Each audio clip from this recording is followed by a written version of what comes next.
on the reserve? Thank you. Thank you, Your Worship. I read that question a little earlier and talked with Allison and we have a response for you. Kristen, go ahead.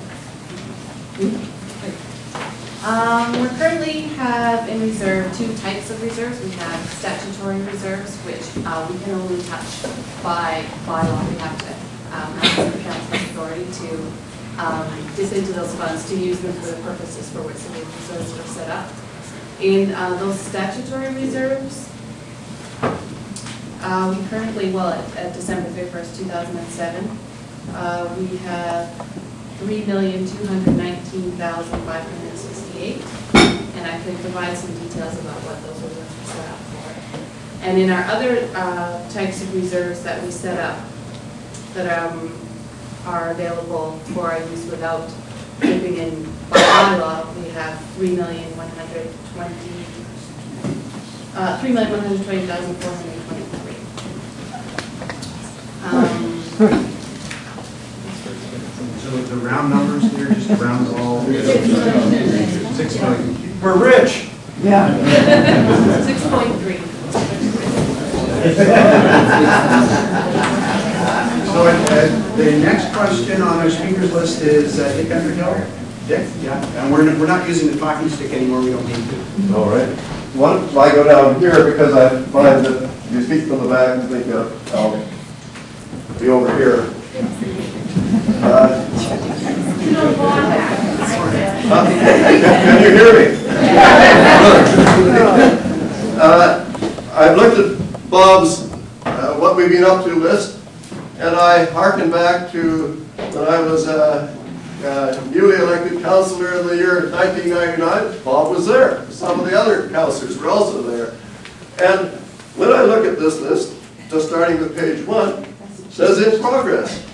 And my sort of impression is they were in progress back in 1999, and indeed many of them were in progress well before 1999. And my concern is that when you look at Bob's list here, that there is a multiplicity of projects that the municipality has been attempting, all with singular lack of success in achievement.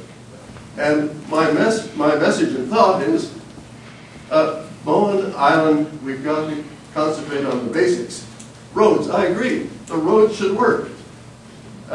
We need to solve ferries, ferry marshalling, and those issues in the Cove, because the Snug Cove is the central plan.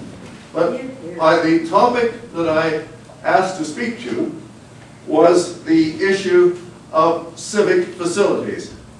And that is a matter that when I started in the council game, I think we were looking at somewhere perhaps $2 million. But that figure soon mounted up.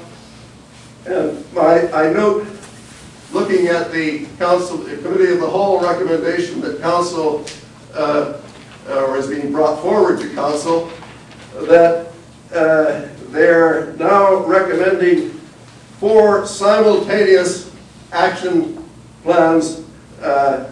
One to spend $250,000 on more consultant studies.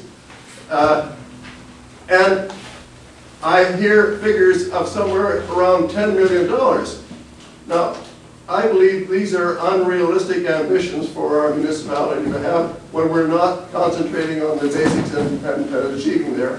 And so I would like to, my views I'm sure don't please everybody, but I am very concerned to see that we have a council who are spending immense amounts of time and consultants,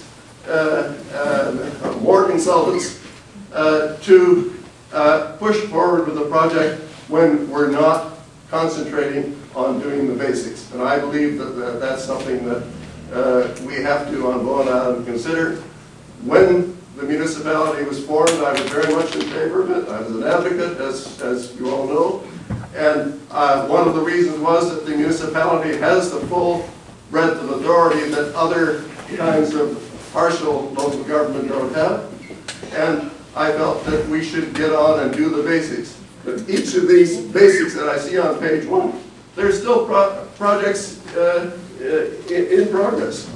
And I believe that council should get its act together and concentrate on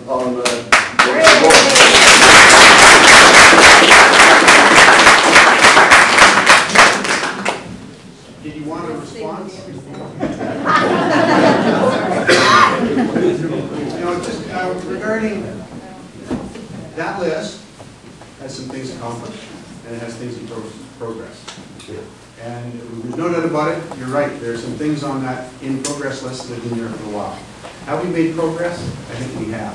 And we've done that by being diligent about a good, thoughtful, step-by-step process.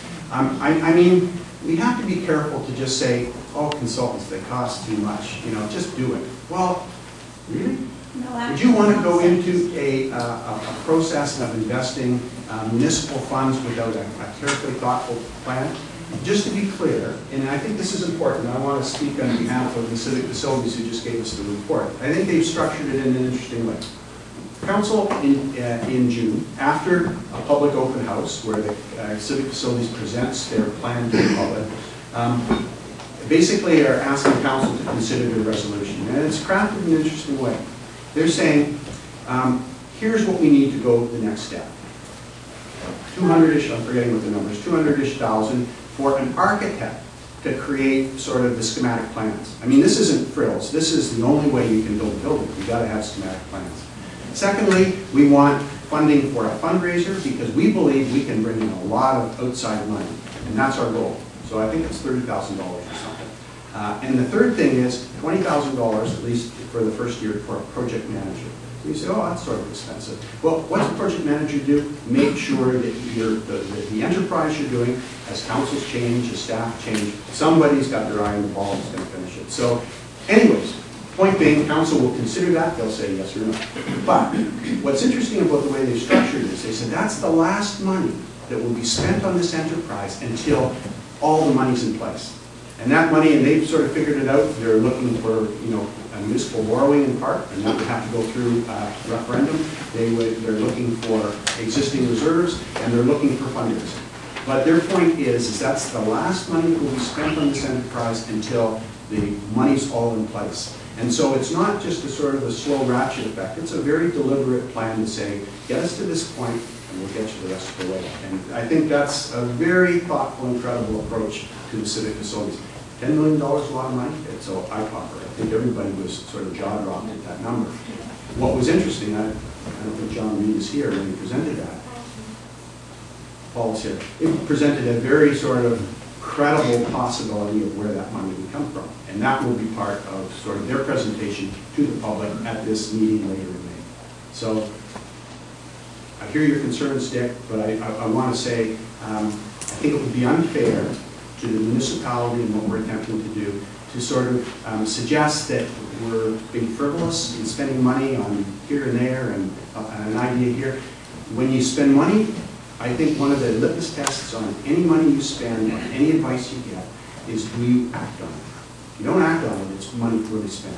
If you act on it, it's assuming that you got a good contract and it was a proper bid process, then you've accomplished something important. So, and that I can say sincerely has been the enterprise all through this process.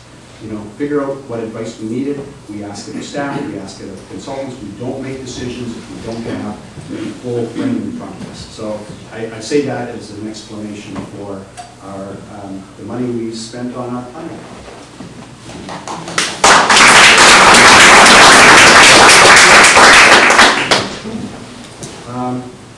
Wendy, I'm not going to jump over the queue. Are you on the list? Not yet. No. But it's just a quickie. A quickie? Yeah. Just such thing? We have a number of specialists on this island, as everybody knows, educated. This group on the island we're so rich in expertise. And one of them is one of the best people in the province. Because how about roads? Why don't we avail ourselves of some of the experts who are sitting in this very room, who know so much about our problems and the basic problem of the road business?